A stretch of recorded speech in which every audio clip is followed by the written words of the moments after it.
আসসালামু আলাইকুম আমার প্রাণপ্রিয় ভাইরা। আমরা যদি খামারকে ভবিষ্যতে সামনে এগিয়ে নিয়ে যেতে চাই তাহলে আমাদেরকে জাত উন্নয়ন করতে হবে। জাত উন্নয়ন করে আমাদের সামনে আগাইতে হবে। কারণ হচ্ছে আমরা যারা দেশি গরু লালন পালন করি, আমরা যদি এখান থেকে জাত উন্নয়ন করে যদি আমরা সামনে আগাই তাহলে আমাদের কখনো পিছনে ফিরে তাকাইতে হইব না। কারণ আপনি সবকিছু খুঁটিনাটি তার বিষয়ে জানে গেলেন, আপনি কি বীজ দিলেন আপনার হাতে বাছুর দইব, আর কোনো প্রতারণার চক্রের ফাঁদে আপনি পড়বেন না। তার জন্যই আপনারা বকনা না কিনে আপনারা নিজের গাভী থেকেই একটা বীজ দেন, ভালো একটা বীজ দেন, যাতে আপনি আপনার খামারকে সামনে এগিয়ে নিয়ে যেতে পারেন। করি আমি দেশি গরু লালন পালন করার উদ্দেশ্য হচ্ছে আমি এখান থেকে জাত উন্নয়ন করে আমার খামারকে আমি সামনে এগিয়ে নিয়ে যেতে চাই। এটা আপনাদের ভালোবাসা এবং দোয়া চাই। কারণ হচ্ছে আমরা যদি একটা ফ্রিজিয়াম বাছুর কিনতে যাই তাহলে এখানে 70-80 হাজার টাকা, এবং কি আমরা একটা প্রতারণা চক্রে ফাঁদে পড়ে যাই। আমরা বাছুরটা অনেকদিন লালন পালন করার পরে বাছুরটা ঠিকভাবে হিটে আসে না, বীজ কনচিপ করে না, অনেক বিভিন্ন ধরনের ঝামেলা করে। তার জন্যই আমি দেশি গরু লালন পালন করার উদ্দেশ্য হচ্ছে তাদেরকে তাদের কাছ থেকে যদি আমি একটা ভালো একটা বকনা পাই, ঠিক আছে, খাবার এবং কি কম খাইবে, খাবার কম পাইবে, খাবার কম খরচ লাগবে, এবং কি আমি এখান থেকে ভালো একটা লাভের আশা করতে পারি। কারণ একটা দেশি গরু থেকে যদি একটা বাছুর পাই, সে বাছুরটা যদি আমার কিরকম হবে, আল্লাহর রহমতে কিন্তু একটা ভালো একটা বাছুর আসবে। কারণ হচ্ছে হের মাস যেহেতু মনে করেন 2 কেজি, 2.5 কেজি, 3 কেজি দুধ দেয়, তে বাছুরটাও তো আপনার এই 5 কেজি নিচে হইলে তো দুধ দিবে। তারপরে যদি এই বাছুরটা যদি আমার বকনা হয়, বকনা থেকে আবার আমি এর পরবর্তীতে যদি এই বাছুরটাকে যদি আমি একটা বীজ দিই, বীজ দেওয়ার পরে তারপরে কিন্তু তার কাছ থেকে কিন্তু আমি 10-12 লিটারের দুধ আশা করতে পারি। কারণ হচ্ছে আমরা যদি জাত উন্নয়ন না করি, যদি আমরা নিজেরা একটা গাভী নিজের খামারে তৈরি করতে পারি, এটা হচ্ছে সফল কামারি। সফল কামারি হতে গেলে আপনাকে এই নিয়মটা আপনাকে ফলো করতে হবে সবসময়।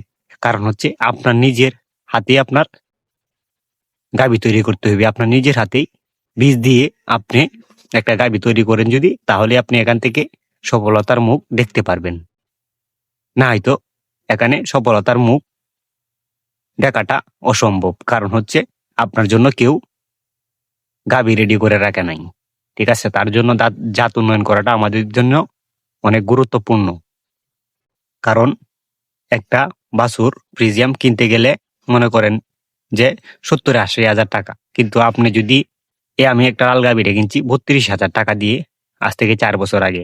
32 হাজার টাকা কাটায় যদি আমি একটা ভালো একটা বাছুর পাই এর কাছ থেকে, তাহলে আর কি লাগে। কিন্তু আমি এর কাছ থেকে 4টা ষাঁড় বাছুর পাইছি। কিন্তু আমি বকনার আশা করি, সবসময় আল্লাহর কাছে বলি যে একটা বকনা হোক, বকনা হোক, কিন্তু আমার বকনা হয় না, আমার সবসময় ষাঁড় বাছুর হয়।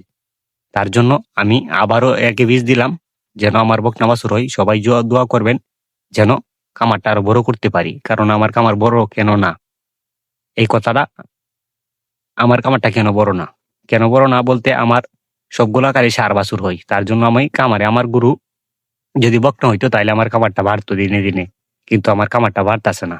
তাই আপনারা যারা গরু লালন পালন করবেন অবশ্যই একটা দেশি গরু থেকে আপনি জাত উন্নয়ন করে আপনার খামারকে সামনে এগিয়ে নিয়ে যান, তাহলে আপনি অল্প সময়ে লাভের মুখ দেখতে পারবেন।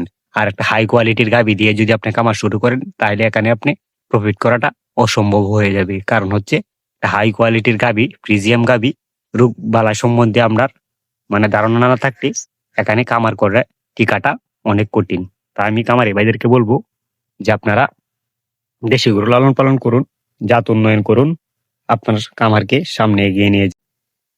আমি সবসময় জাত উন্নয়ন করার নিয়ে কাজ করি, কিন্তু কাজ করতে গিয়ে আমার সবসময় হয়ে যায় ষাঁড় বাছুর। তার জন্য আমি আপনাদের সামনে নতুন কিছু আপডেট কিছু নিয়ে আসতে পারি না। কারণ আপডেট কিছু নিয়ে আসতে গেলে কিন্তু আমার বকনার দরকার, বকনার দরকার, কিন্তু আমার হয়ে যায় ষাঁড়। কিন্তু আল্লাহর কাছে আমি সবসময় দোয়া প্রার্থনা করি যেন আমার বকনা হয়, কিন্তু আমার হয়ে যায় ষাঁড়। সবাই ষাঁড়ের গরু আশা করে যে আমাদের যদি একটা ষাঁড় হইতো তাহলে আমি এখান থেকে ভালো একটা প্রফিট আশা করতে পারি। কিন্তু আমার ক্ষেত্রে এটা বিষয়টা ভিন্ন রকম। কারণ হচ্ছে আমার খামারকে আমার ভবিষ্যতে অনেক বড় করতে হবে, সেই প্রত্যাশা নিয়ে আমি আমার যাত্রা শুরু করি। কারণ হচ্ছে শুরু করতে গিয়েই দেখি যে আমার 4টা ষাঁড় বাছুর হয়ে গেছে। তাইলে আমার এখানে যাত্রাটা দিনে দিনে পিছায় পড়তেছে। আমার বছর পিছাইতেছে, আমার সময় পিছাইতেছে, আমার নিজেরও বয়স পিছাইতেছে। এই যে সাদা গাভীটাকে 100% হোলস্টেইন ফ্রিজিয়ান বীজ দিছিলাম, দেখেন এই যে হ্যাঁ কিন্তু ষাঁড় বাছুর হয়েছে। আমার কিন্তু আশা ছিল আমার যেন একটা বকনা বাছুর হয়। এই যে লাল গাভিটা এর আগে দেখাইছিলাম যে ওরা ওদেরকে আমি বাহিরে এনে আজকে ও ওর মারে আজকে বাহিরে এনেছি। ওর মারা কিন্তু যে লাল কিছুক্ষণ আগে দেখাইছিলাম যে ভিডিওতে, ওর মা হচ্ছে, হ্যাঁ হচ্ছে এই যেটা তার বাছুর। দেখেন তার বাছুরটা কিন্তু সার বাছুর হয়েছে, মানে আমার সবসময় সার বাছুর হয়, যার জন্য আমি জাত উন্নয়ন নিয়ে মানে আমি সামনে আগাইতে পারি না, কারণ হচ্ছে আমার গুলা সার বাছুর হয়ে যায় সবসময়। একটু আপনারা দোয়া করবেন যেন আমার একটা বকনা বাছুর হয়। এখন দুনুটাকে বীজ দিছি 7 মাসের আর একটা 6 মাসের গর্ভবতী, যাতে ওদের কাছ থেকে বকনা বাছুর পাই আর কামারটাকে সামনে এগিয়ে নিয়ে যেতে চাই। আপনাদের ভালোবাসা চাই, এবং যারা চ্যানেলটি আমার এখনো সাবস্ক্রাইব করেন নাই, সাবস্ক্রাইব করে আমার পাশে থাকুন। আপনাদের ভালোবাসায় নিয়ে বেঁচে থাকতে চাই সারা জীবন। আর আমি যে কি করি না করি খুঁটিনাটি বিষয় সবগুলো আমি ভিডিওতে ইনশাল্লাহ সামনে ভবিষ্যতে আমি তুলে ধরবো, কারণ হচ্ছে আমার ক্যামেরাম্যান নাই, যার জন্য আমি আপনাদের কাছে ব্যর্থতা প্রকাশ করি। কারণ আমার যদি ক্যামেরাম্যান থাকতো তাইলে আমি ক্যামেরার সামনেই কথা বলতাম, আপনাদেরকে আরো ভালোভাবে হাতে কলমে শিখিয়ে দিতে পারতাম যে আসলে গরু থেকে লাভ করাটা সম্ভব, অসম্ভবের কোনো কিছু না, সবাই পারবে। এবং কি একটু আপনার যদি অভিজ্ঞতা কাটান, আর এখানে আপনার পরিশ্রম আছে, পরিশ্রম না দিলে আপনার গরু কখনো মোটা তাজা হবে না, এবং কি আপনি গরু থেকে প্রফিট পাবেন না। এখন যদি কিনে আইন না, যদি আপনি এখানে শুধু খালি কর খাওয়ান তাহলে হবে না। এর পিছনে গোসল করাতে হবে, আর কি পরিশ্রম করতে হবে, তারপরে আপনি কামার সামনে এগিয়ে নিয়ে যেতে পারবেন। আর জাতি উন্নয়নের বিষয়টা তো আমি বললামই, যেভাবে আমরা যদি দেশে থেকে জাতি উন্নয়ন করি, তার কারণ হচ্ছে আমরা যদি একটা হোলস্টাইন ফ্রিজিয়ান গরুকে বীজ দিই, তার কিন্তু কাভার খরচ বেশি লাগবে। তো হাই পার্সেন্টের গাভিগুলা আমাদের জন্য একটা রিস্ক হয়ে দাঁড়াবে। তাই আমরা রিস্কে কেন যাব? আমরা রিস্কে দিতে চাই না, আমরা অল্প থেকেই বড় হতে চাই। এই বলে আমার ভিডিও শেষ করলাম। আসসালামু আলাইকুম।